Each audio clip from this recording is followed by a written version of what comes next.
In Islamic history, they make infidels pay jizya, which is extra tax, right? It's not extra tax. Can you tell me what the jizya is?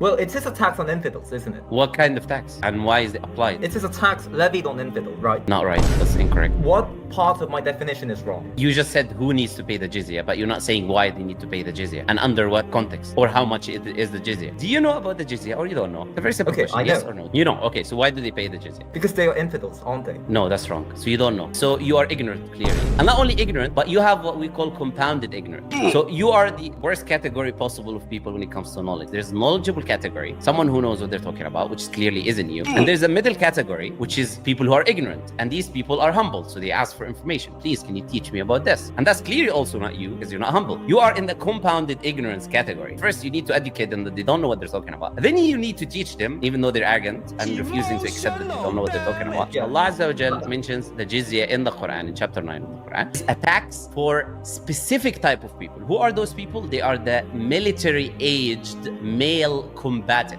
So children, women, old people who are poor, who have no money, anyone who has zero money to pay, anyone who's like, let's say, a priest or a monk who doesn't work, all of these categories of people are exempt from the jizya. Why do they pay the tax? Because it's a tax of protection. So if a war happens, Muslims will go and fight and die for those non-Muslims who will be safely in the Muslim land while Muslims are fighting on their behalf to protect them. The jizya, though, is the tax which is limited and it's specific. The jizya can be 1 dinar, 2 dinar, 3 dinar, depending on the school of thought of the judge that is going to apply the jizya and the Islamic ruling, which is very, very small amount of money. Now, Muslims, on the other hand, have to pay 2.5% of their wealth yearly, and this 2.5% is dependent on your wealth. If you have a lot of money, it'll be 2.5%. It can be millions. Not only that, they're going to fight also. So it's not only that they're paying 2.5% of zakah, which is going to the House of the State Affairs to improve the state, which the non-Muslim who's living there is also benefiting from. And that's why the Jewish people, for example, who were running away from Christians like yourself from the Crusades, and they went to Morocco and they begged, please let us pay the jizya, because you know the jizya is a very small amount of money. The only military age combatants will pay and take us in and protect us. So this jizya that you keep talking about is the most merciful command that you can find in an Islamic state. On the other hand, when Christians went into a land, what they did is they plundered the land, took everything in the land, as it mentioned in Deuteronomy chapter 20, verse 10. The Bible explicitly mentions and teaches, if you go and you conquer a city, you'll take over a city or siege a city and take it, you take all of the goods in it for yourself. So if you want to talk about what happens in war, I think you should start with your book and what your book teaches that you need to do to people before you talk about the jizya.